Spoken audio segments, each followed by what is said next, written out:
Tu ne sais plus quoi lire? Tu n'y connais rien et tu souhaiterais découvrir le monde des mangas? Tu es au bon endroit. Bonjour à tous et bienvenue dans cette nouvelle vidéo. Aujourd'hui, du coup, on se retrouve pour les nouveautés manga de juin. Il y a énormément de sorties, du coup, elle sera en plusieurs parties. Et nous voici dans la première.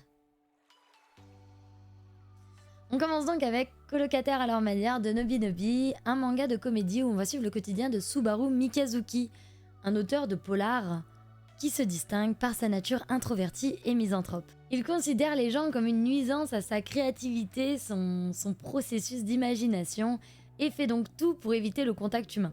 Il va rencontrer un chat errant qui va déclencher l'éclair d'inspiration pour son nouveau roman.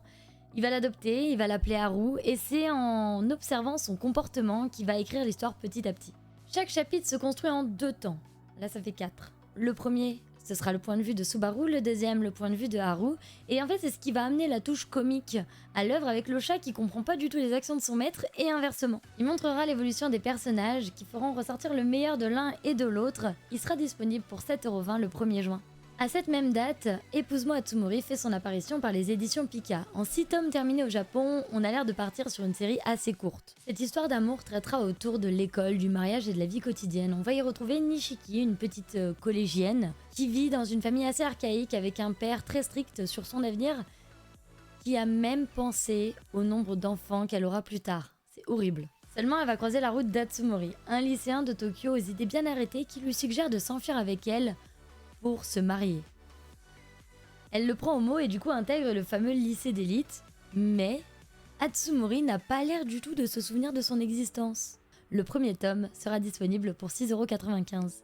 Mimizuku, une petite fille avec des chaînes aux poignets, aux chevilles, le nombre 332 marqué sur le front, erre dans la forêt de la nuit, cherchant à être mangée par un monstre. Cependant, lorsque le souverain des monstres, le mystérieux et le beau King of Night ou roi de la nuit, refuse de la manger, elle essaie de trouver un moyen pour le persuader du contraire. D'où vient-elle? Quelle est son histoire? Comment le roi des monstres va-t-il pouvoir la convaincre de se rattacher à la vie? Le tome 1 de Mimizuku et le roi de la nuit sortira le 3 juin. Ce shoujo d'aventure, drame, fantasy rempli de mystères, en vrai il m'intrigue énormément, je pense que je vais l'acheter direct. Et je pense sincèrement que niveau émotion, ça va y aller. Genre on va ressentir des choses terribles, des choses horribles, mais des choses belles aussi. Et du coup j'ai trop hâte de le découvrir celui-là. C'est le retour de Rokudenashi Blues ou Rakkei Blue, sorti à l'époque en 2002 avec 42 tomes. Pika a donc annoncé sa réédition avec des volumes un peu plus gros. En effet, ils ont annoncé 25 tomes pour 16 € chaque tome. C'est un action-comédie sur les thèmes du sport, de l'école et du combat. Hiro s'est réincarné dans le corps du 3e prince d'un petit pays pauvre. Il souffre de voir son peuple mourir de faim à cause du manque de terre fertile. Très vite, il apprend l'alchimie, une science universelle longtemps restée interdite.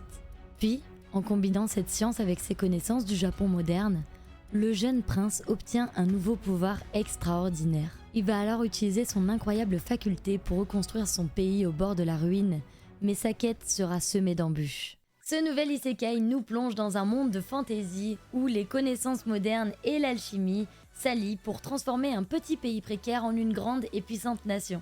Il sera disponible dès le 1er juin en librairie. Mangetsu attaque le mois avec 2 opus. D'un côté, on va avoir Frankenstein par l'illustre, l'incroyable Junji Ito pour 22,90 € avec en fin d'œuvre une analyse par Morolian, un spécialiste francophone de l'auteur. Prévu pour le 1er juin, c'est une adaptation du classique de la littérature gothique. Junji Ito reste au plus près du roman, notamment dans sa construction narrative. Cette œuvre qui contient de nombreux bonus s'intègre dans une collection grand format avec Tomie, Sansor et les chefs-d'œuvre de Junji Ito, spécialement dédiés aux maîtres de l'horreur. On ne s'arrête pas là car de l'autre côté nous retrouverons les 2 premiers tomes d'un manga mature sur les thèmes de la maladie et de la médecine par Higashimoto Toshiya. On va suivre Mako Suzukake dans son métier de pédiatre qu'il adore. Il est encore jeune, il est stagiaire, et dans un pays où la baisse de la natalité se fait ressentir, il va devoir faire face à des parents surprotecteurs qui exigent un service immédiat. Il en faudra plus pour le décourager et Mako décide donc de se donner corps et âme pour aider ses petits patients. La prochaine œuvre est un manga de dark fantasy qui va tourner autour du destin des humains qui est entre les mains de Clévatès, une sombre créature sans aucun état d'âme. Lorsqu'il détruit la capitale, il va trouver dans les ruines un homme qui va lui tendre un bébé et qui va lui demander de s'en occuper. Au début, le démon il veut pas du tout, Mais il va y voir une opportunité afin de déterminer si les hommes méritent d'être graciés ou non en élevant cet enfant humain. Annoncé par Kiun le 2 juin, Clévatès de Yuji Iwahara vous propose de suivre l'anti-héros par excellence. Une chose est sûre, il ne faut pas réveiller le démon qui dort, notamment quand c'est lui qui décide de votre sort. Osez s'égarer, oubliez les certitudes, lâchez prise, appréciez l'ambiguïté. Voilà à quoi vous invite Oji Suzuki à travers les pages de cette œuvre qui est aussi poétique qu'à fleur de peau dont La fille à la moto donne un aperçu représentatif. Ce recueil est composé de 9 histoires au prix de 22 €, disponibles dès le 3 juin dans vos librairies. Dans la catégorie plus 18, j'appelle Anna, l'éditeur de Boys Love qui débarque le 6 juin avec 5 titres. Le premier, A Fool's Love Song, histoire d'amour psychologique autour de la musique. Vient ensuite La couleur de l'eau, l'autrice Ebishi Maki propose dans cette œuvre action, sentiment, drame et mélancolie. One Shot par Shiozaki, Faker sera sur les thèmes du drame et de la romance, avec Hiroki Segawa qui va subir une sorte de chantage de la part d'un de ses collègues, Mikami, qui lui proposera de se mettre en couple après que celui-ci lui ait montré une photo, un peu dérangeante, de Segawa dans les bras de son supérieur. Et enfin, Melty Kiss et Melty Kiss More par Takazaki Bosco sur les thèmes de l'amour et du travail. Ce sera une histoire entre Aihara Ryo et Amamiya Riku, un célèbre acteur, et vous pourrez les retrouver au prix de 7,95 € chaque tome. Parlons de l'œuvre que je considère comme la meilleure œuvre de tous les temps. Vous serez pas tous d'accord, c'est pas grave, je suis pas du tout fan. Mais Glénat sort enfin le coffret Alabasta de One Piece. Alabasta qui est un des meilleurs arcs de l'œuvre. Le coffret du coup comprendra les tomes 13 à 23 et si jamais vous voulez commencer à découvrir One Piece, c'est vraiment le moment. Il y a le coffret East Blue qui est encore disponible, des tomes 1 à 12. Franchement, moi, le meilleur conseil que je puisse vous dire, c'est allez-y, vous allez y trouver une œuvre complexe, une œuvre incroyable qui nous transporte à travers un voyage insane.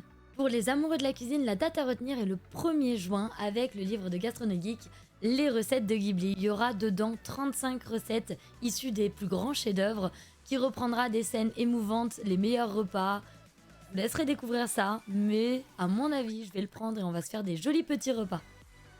C'est la fin de la première partie sur les nouveautés manga de juin. Dis-moi en commentaire lequel a reçu ton attention, n'hésite pas à t'abonner si ça t'a plu pour être au courant de la suite qui sera dimanche prochain. La prochaine vidéo, elle par contre, sera jeudi à 16 h et non pas mercredi comme je l'avais dit dans une autre vidéo, mais je me suis trompée. Ce sera une vidéo spéciale event, donc jeudi 2 juin à 16 h, n'oublie pas cette date, c'est très important. Merci pour tout, des gros bisous, bye bye.